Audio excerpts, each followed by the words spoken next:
Currently, we're at my husband's boss's wedding. The celebration is full swing, and my husband's had a bit too much to drink. When his boss mentioned his bride's homemaking skills, my husband said, "My wife can't cook, and she never cleans up." I couldn't believe he'd make fun of me like that, especially with me right there.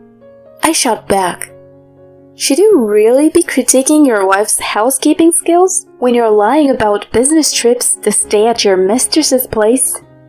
He looked totally shocked, and his boss just gave a confused, "Huh?" This is just the tip of the iceberg for my revenge. I'm Vicky, 32 years old. I am a freelance certified public accountant and work remotely from home. My job as a CPA involves managing financial information, producing reports, and auditing. In simpler terms, I'm self-employed and provide financial services to my clients. I married my now husband, an office worker, 3 years ago after a friend introduced us. I was instantly attracted to his outgoing and friendly nature. It wasn't like me, but I went out of my way to get his attention. Fast forward, and 2 years ago, we welcomed our daughter, Amy, into our lives. While I'd love to say everything's been a fairy tale, since getting married, I've noticed Arthur tends to slack once he feels he's secured something. He does his job, pays his bills, and isn't aggressive or mean. But he doesn't lift a finger at home, dumping all domestic and childcare duties on me, claiming, "That's a woman's job, right? I'm working hard out there, so quit nagging." What century is he from? I'm not asking for him to take over everything, just some support when I'm swamped. He assumes my days are a breeze. He thinks I'm lounging around, working when I feel like it. He even once quipped about my setup. "It must be sweet staying at home all day. I've got piles of work, a boss to please, and clients to deal with. You wouldn't get it." Even though I'm at home, he expects me to handle all the chores. I fired back. "Hold on a sec. I am working from home. Juggling that with Amy is not easy." He responded, "Really? Looks to me like you're just goofing off on the computer. Wish I could work from home and take it easy without anyone seeing." He said it with a smile. I don't think he meant any harm, but it did irk me how he downplayed my work. On the bright side, he occasionally takes Amy to the park, and they play together sometimes on weekends. He always makes it a point to be home for special days like birthdays or Christmas, showering Amy and me with gifts. We've had our share of good times. That's why I've been keeping my frustrations to myself. I mean, maybe this is just how relationships are. No one's perfect, and compromise is part of the deal. I don't want to split from him. I take pride in how efficiently I juggle my remote job, house chores, and taking care of Amy. We had a system that kind of worked. But recently, his behavior has been off. He used to be a homebody on weekends, either buried in his comics or playing games. Lately, he's rarely home, often saying, "I'm heading out. Don't bother with dinner for me," before heading out the door. He doesn't just disappear from home on weekends. He's also often working overtime during the week. Sometimes, he even says he has to pull an all-nighter at work and then returns the next morning. It's strange that it happens so often throughout the month instead of just once or twice. This got me worried, so I confronted him about it one day. "Hey, it feels like you've been coming back home in the mornings a lot. Plus, you're always gone on weekends. How about we spend some quality time together as a family?" But his response was harsh. How can you give your husband grief when he's busting his butt for this family? I'm killing myself out here working for us. He gave me a fierce look. But being the kind of person I am, I didn't look away. So, where are you always heading off to? At least tell me that. I'm not telling you to stay home, I just want to be in the loop. I've been hanging out at my boss, Carlos's house. His fiancée loves hosting parties all the time, and since I report to him, I get invited a lot. I'm familiar with Carlos. We've met. I've even attended one of his extravagant house parties. Carlos's fiancée, Sarah, was a model back in the day and is drop-dead gorgeous. Word is they are living together and planning to get married. Sarah's my age, 32, but she could pass for someone in her early 20s. She's got fair, almost glowing skin and large eyes, rosy lips and vibrant apple-colored cheeks. She is slender with a graceful frame.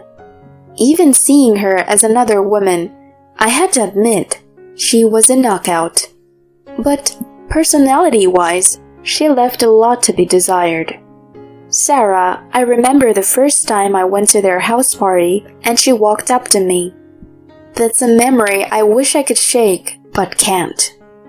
You're Vicky, right? Heard your cooking isn't that great. Sarah remarked with a sly smile. Her comment caught me off guard and I responded, Who told you that? Arthur was venting about it. Said he dressed dinner time because of the bad food. Her words left me reeling. The idea of Arthur bad-mouthing me to others was inconceivable. She went on. It's okay, you know. Everyone's got something they're not great at. And just because you think your meals are tasty doesn't mean your husband agrees. Guess you have to step up your cooking game. On the face of it, you'd think she was trying to be supportive, but she had this laugh, like she was getting a kick out of it. What a mean lady, I thought. Who directly shares a husband's gripes with his wife? Carlos really picked a winner with her. I mumbled sarcastically to myself. Another thought crossed my mind, though. Even if they were tight, would Arthur really talk about our home life to his boss's fiancée? I was about to get answers to my doubts in the worst way imaginable. It all unraveled on Amy's second birthday. I was hustling to get the room ready and the cake set up. I decided to throw a birthday bash in our large living room to make it special. Amy was taking a nap in her bedroom. The plan was to surprise her when she woke up. Arthur was pitching in, especially with the high-up decorations. But then his phone rang. He glanced at the number and seemed to hesitate. Intrigued, I probed. What's up? If it's a call, just answer it here. No, it's work. I'd rather not mix business with family time. There might be sensitive info. With that, he exited the room. He was gone for a good half hour, deeply engrossed in his chat. When he finally came back, he looked really shaken.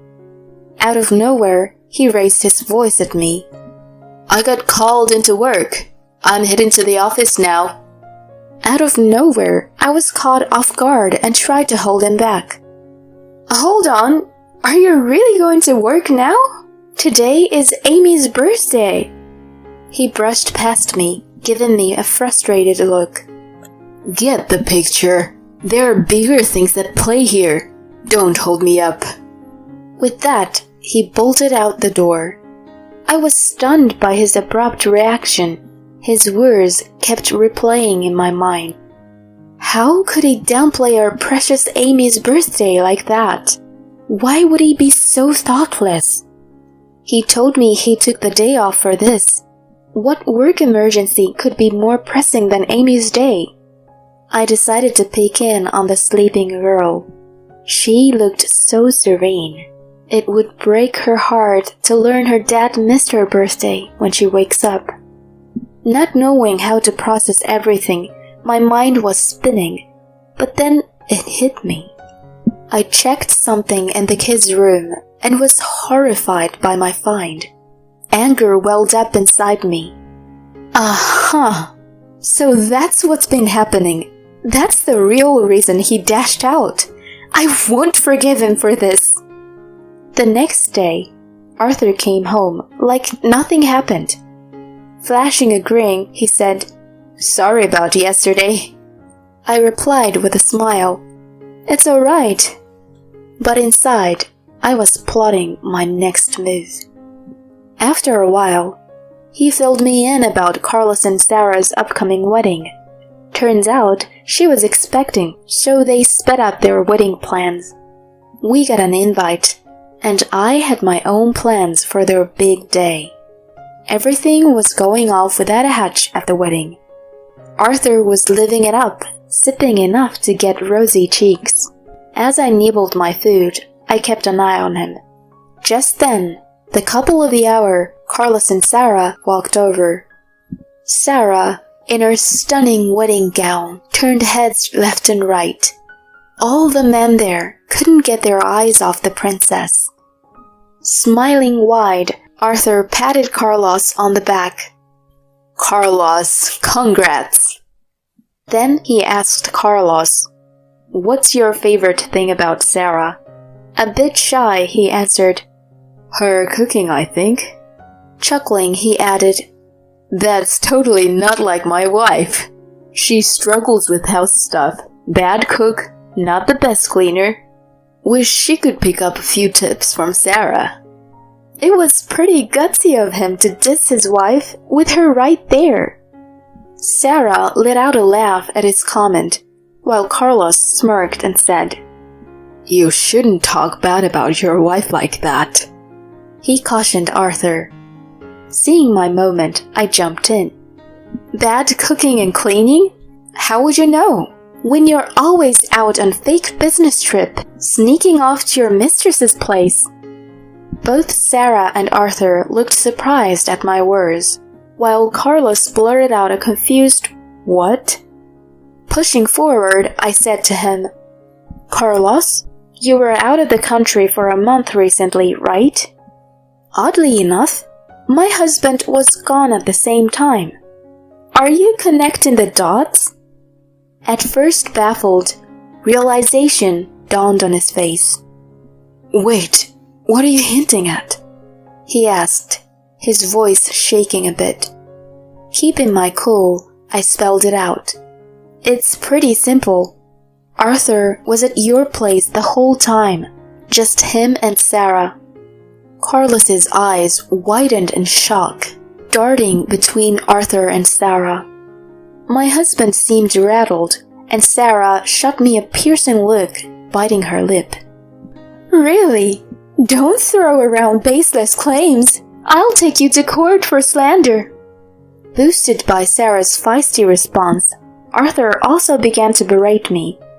"Exactly. You think you can frame me like this? Just because you got wind of some gossip, you're pulling this ugly trick? That's low. Say you're sorry to me and Sarah, now." I let their outburst roll off me, pulling out my phone and hitting play on a video. Loud and clear, the footage displayed my husband in our kids' room on a call with Sarah. "Sarah, you're expecting? Whose baby is it? Wait, mine?" His flustered voice followed. Carlos's expression tightened, signaling a game-changing moment. The video kept rolling.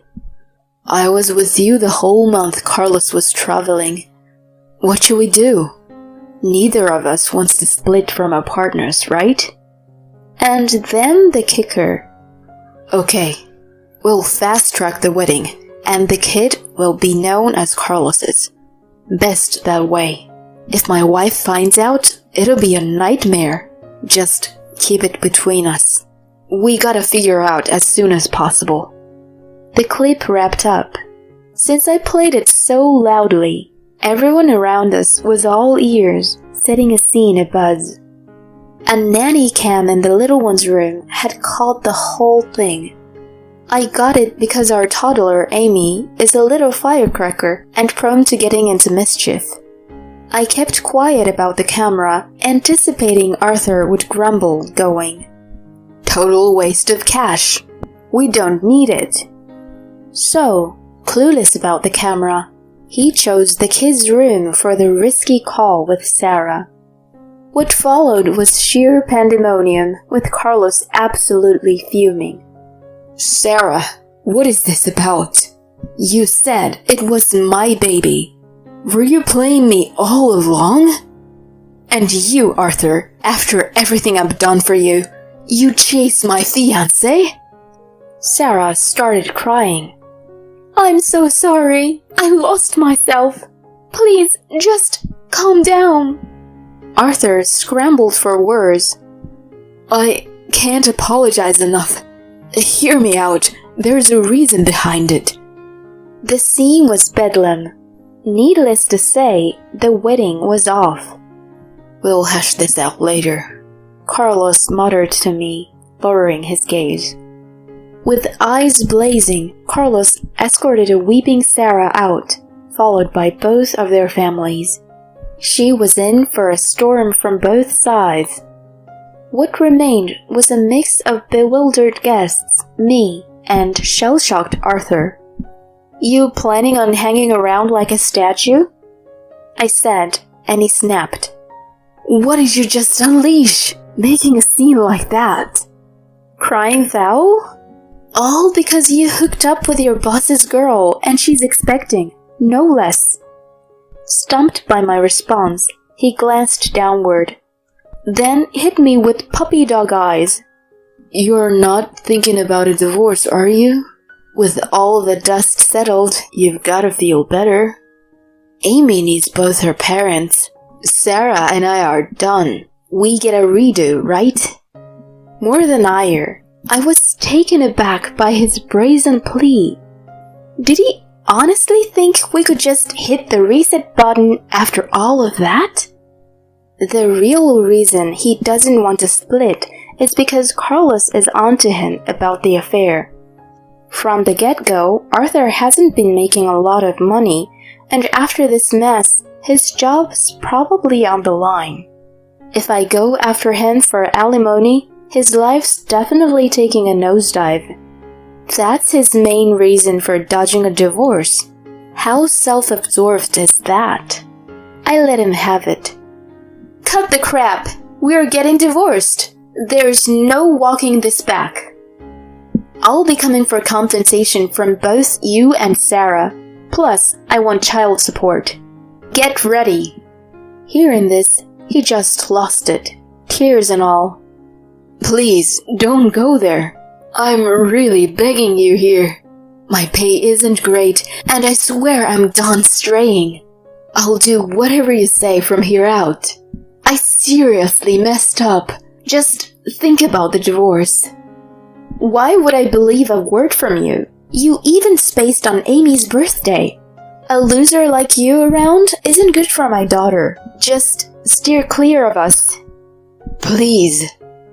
I brushed off his last-ditch efforts and split from the place alone. Down the line, Arthur and I went our separate ways, and Carlos and Sarah called off their wedding. I got compensation and child support out of Arthur, and naturally a chunk from Sarah too. He had to bow out of his job, given the whole boss's fiancé turned baby mama situation. They ended up in debt, shelling out for Carlos's demands.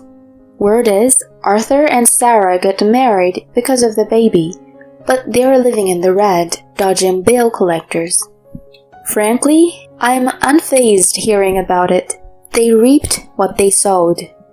As for me, I got custody of Amy and headed back to my folks' place. Amy's been the apple of her grandparents' eyes, and she's thriving. I've been living peacefully, shaking off all the Arthur drama. Going it alone with Amy, I'm all about keeping it positive.